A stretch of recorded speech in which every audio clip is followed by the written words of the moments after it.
ආයබන්වට වර්ෂ 1951 ජූලි මාසයේ එක්තරා හිමිදිරි උදෑසනක ටැම්පා බේ නම් මහල් නිවාස සංකීර්ණයේ සිටි එක් කුලී නිවාසියෙකුගේ නමට විදුලි පණිවිඩයක් ලැබෙනවා.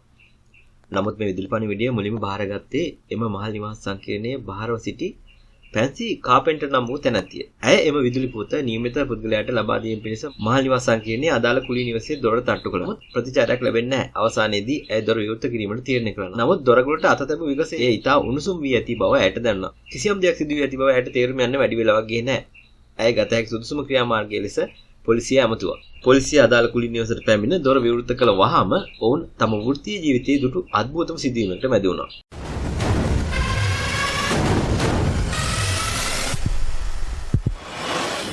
එම සිදුවීම තමයි එම නිවාසයේ වාසය කළ 67 අවුරුදු මේරි රීසර් නම් තැනැත්තිය සහ ඇය වාඩි වී සිටි පුටුව සම්පූර්ණයෙන්ම දැවි අලු වී ගොස් තිබීම. රීසර්ගේ නිතරු වම් පාදයේ හිස් කබල සහ කොඳු යට පෙළේ කොටසක් නොවන්නට මේ සම්පූර්ණයෙන්ම දැවි අලු වී ගිය මිනිස් ශරීරයක් බවට එම අවස්ථාවේදීම හඳුනා ගැනීමට නොහැකි වෙන්නත් ඉඩ තිබුණා. පිලිසී අලු වී ගොස් තිබූ ඇගේ ශරීරය සහ ඇගේ පුටුවේ සුන්බුන් අසලම පුවත්පත් ගොන්නක් තිබුණා. නමුත් ඒ පුවත්පත් ගොන්නට කිසිදු හානියක් සිදු වෙලා තිබුණේ නැහැ. උණුසුම නිසා මෘදු වී ගිය ප්ලාස්ටික් උපකරණ කිහිපයක් තාපය සහ දුමාරය හේතුවෙන් සිවිලිමේ ඇතුව දැලි පවණක් එම කුලී නිවසේ ගින්නක් ඇති වූ බවට ඉතුරු වූ අනෙක් සාක්ෂි වූවා. නමුත් එම කුලී නිවසේ තිබූ අනෙකුත් ගෘහ භාණ්ඩ බුතුරුණු සහ බිත්ති වලට කිසිදු හානියක් සිදු වෙලා තිබෙන්නේ නැහැ.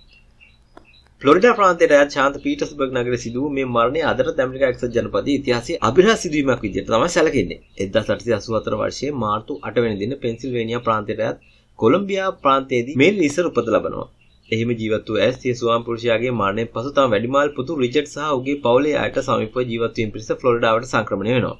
ෆ්ලොරිඩාවේ උණුසුම් කාල් ගුණට ඇය තරම් කැමැත්තක් දැක්වුවේ නැහැ. ඇය දුම්පානට පුරුදු වී සිටි අතර නිතිපතා නිදිවිදි භාවිත කිරීමක්ද සිදු කළා. තමා නැවතත් පෙන්සිල්වේනියා බලා යාමට සැලසුම් කර ඇති බව මරණයට පෙර දින ඇය රිචඩ්ට පවසා තිබුණා. ෆ්ලොරිඩාවේ උෂ්ණ කාල ගුණයෙන් මදකට හෝ මිදීමට ඇයට අවශ්‍ය වූ අතර ගමන නිෂ්ඵල වේයයි කියා කනස්සල්ලකින් පසු වූ බවද සඳහන්. මේරිගේ පිලිස්සීගේ සිරුර සොයා ගැනීමට මුළු විදුලි පණිවිඩ ලැබී තිබුණේ පෙන්සිල්වේනියාවේ සිටි ඇගේ මිතුරෙකුගෙන්. ඇගේ සංචාරය සඳහා සියලු කටයුතු නිසි පරිදි සැලසුම් කර ඇති බවට එයින් කියවුණා. මේ රීසර් පිලිස්සී ගොස් ඇත්තේ මියගිය අයෙක් ආදාහනය කරනවා හා සමාන පරිදින් බව කියවෙනවා. ඒ අවුරුද්දේ මිනිස් සිරුරක් සම්පූර්ණයෙන්ම අලු වී යාමට සෙල්සියස් අංශක 1000කට අධික උෂ්ණත්වයක් අවශ්‍ය වෙනවා. නමුත් එවැනි අතිවිශාල උෂ්ණත්වයක් හැම වාසය කළ නිවස විනාශ නොවී තිබීම පුදුමයට කරුණක් වුණා. එමෙන්ම ඇගේ හිස් කබල ප්‍රමාණයෙන් කුඩා වන පරිදි හැකිලී ගොස් තිබූ බවද කියවෙනවා. මේ රීසර්ගේ මරණය හා සම්බන්ධ පරීක්ෂණයට එකතු වී සිටි ජී.ආර්. රිචඩ් නැමැති පොලිස් නිලධාරියා මේ රීසර්ගේ පිලිසුණු සිරුරෙන් ඉතුරු පාද කොටසෙන් ඉතුරු වී තිබූ සපත්තුව දත්යයි සිතන්න පුළුවන් අවශේෂ කිහිපයක් අලු අතර තිබී සොයා ගන්නාද බිම්මැතිරිල්ලෙන් කොටසක් වීදුරු කැබලි පෙට්ටියක බහ FBI සංවිධානයේ අධ්‍යක්ෂකවරයෙකු වූ එඩ්ගා හූවර් වෙත යවනු ලැබුවා. පොලිස් නිලධාරියා පාසඳන් අයුරින් දැක්වූ ලිපියක් දේ සමග එඩ්ගා හූවර් වෙත ලැබීමට සලස්වනවා.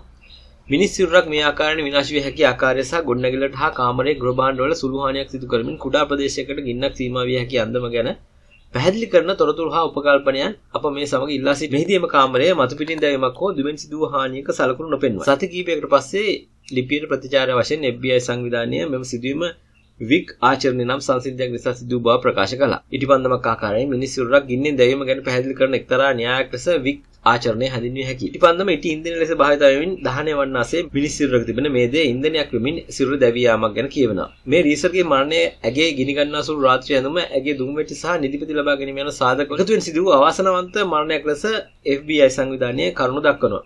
හෘදයාබාධයකින් ඇතිවන හදිසි මරණයක් නිසා හෝ නිදිපතිවල බලපෑම නිසා සීසුන් වීමෙන් පිළිසීමක් වැනි ඉතා වේදනාකාරී නමකට කිසිදු ප්‍රතිචාරයක් නොදක්වමින් මේ රීසර් මියගිය බවට මෙයින් අනුමාන කරනවා. ශරීරය පිළිසෙන්න පටන් ගත් පසු මේ දේ සහ වෙනත් ගිනි ගන්නා සුළු ද්‍රව්‍ය නිසා පිළිසුම් හානිය වැඩි වෙනවා. ඇතැම් විටක පිළිසීමෙන් සිදුවන විනාශය දුර දිග ගොස් එමගින් ශරීරය සම්පූර්ණයෙන්ම දහනය වෙනවා. FBI ප්‍රකාශනයේ තවදුරටත් දැක්වුණා. මේ රීසර්ගේ මරණය ගැන FBI කළ ප්‍රකාශයෙන් පසු පොලිස් නිලධාරී රිචඩ් තව පියවරක් ඉදිරියට දමමින් මානව විද්‍යාඥයෙකු වූ බිල්ඩන් ක්‍රොග්මන්ගෙන් මේ සිදුවීම ගැන විමර්ශනයක් කරන ලෙස ඉල්ලා සිටියා. එෙහිදී වික්කාචරණය මගින් මේ රීසර්ගේ මරණය පැහැදිලි කිරීමේදී පැහැදිලි කළ නොහැකි කරුණු පැනනගෙන බව කිව් ක්‍රොග්මන් FBI නිගමනය ප්‍රතික්ෂේප කරනවා. මිනිස් සිරුරකට ගිනි ඇවිලුනොත් ඉටිපන්දමක් ආකාරයෙන් අවසාන ශේෂය දක්වා තමා විසින්ම දවා ගැනීමෙන් අවසන් වේයයි මට විශ්වාස කිරීමට අපහසුයි. 1951 ජූලි 1 වෙනි දින ෆ්ලොරිඩාවේ ශාන්ත පීටර්ස්බර්ග්ගේ සිදුවේ කුමක්ද යන්න අපට කිසිදා දැනගැනීමට නොහැකි වෙන්න පුළුවන්. මේ සිදුවීම තාමත් මාතුල හොල්මන් කරනවා. මහල් නිවාසයේම ගිනිබත් නොකර එවැනි පූර්ණ දහනයක් සිදුවන අන්දම ගැන මට සිතා ගන්නට බෑ. අත් වශයෙන්ම මේ මහල් නිවාසය සහ එහි ඇති සියල්ල මේ සිදුවීමෙන් විනාශ විය යුතුයි. මෙතෙක් මා දැක ඇති පුදුම සහගතම සිදුවීම මේ මරණය.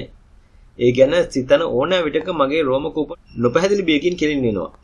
මම මධ්‍ය කාලීන යුගයේ ජීවත් වුණා නම් මේ සිදුවීම අඳුරු මායාවන් සමග සම්බන්ධ කිරීමට ඉඩ තිබුණා. 1961 වර්ෂයේ ක්‍රොග්මන් විසින් ප්‍රකාශයට පත් කරන ලද වාර්තාවේ මේ රීසර්ගේ මරණය ගැන ඔහු එලෙසින් අදහස් දක්වා තිබුණා. මෙම අභිරහස් මරණය සම්බන්ධයෙන් විවිධාකාර වූ මතවාද සමාජය තුළ පැතිරීමට පටන් ගත්තා. ඒ අතරින් වඩාත්ම ජනප්‍රිය වූයේ ස්වයං සිද්ධි මානව දහනය නම් මතවාදයයි. මේ මතයට මාධ්‍ය හරහා සැලකිය යුතු ප්‍රතිචාර ලැබුණා. මේ රීසර් මරණයට පත් වී සෑහෙන කාලයක් ගත වෙලා තිබුණත් බොහෝ මුද්‍රිත හා විද්‍යුත් මාධ්‍යවල මේ මරණය විස්තර වන්නේ ස්වයං සිද්ධි මානව දහනය නම් විශ්වාස කිරීමට අපහසු සංසිද්ධිය මුල් කරගෙනයි. සරලම ස්වයං සිද්ධි දහනය යනු කිසිදු බාහිර ප්‍රභාවයක සහභාගීත්වයෙන් තොරව වස්තුවක් ඇවිලි දැවී යාම. එලෙස සිදුවූ ස්වයං සිද්ධි දහනයකින් මේ රීසර් මරණයට පත් වූ බව තමයි මේ මතවාදයෙන් කියවෙන්නේ.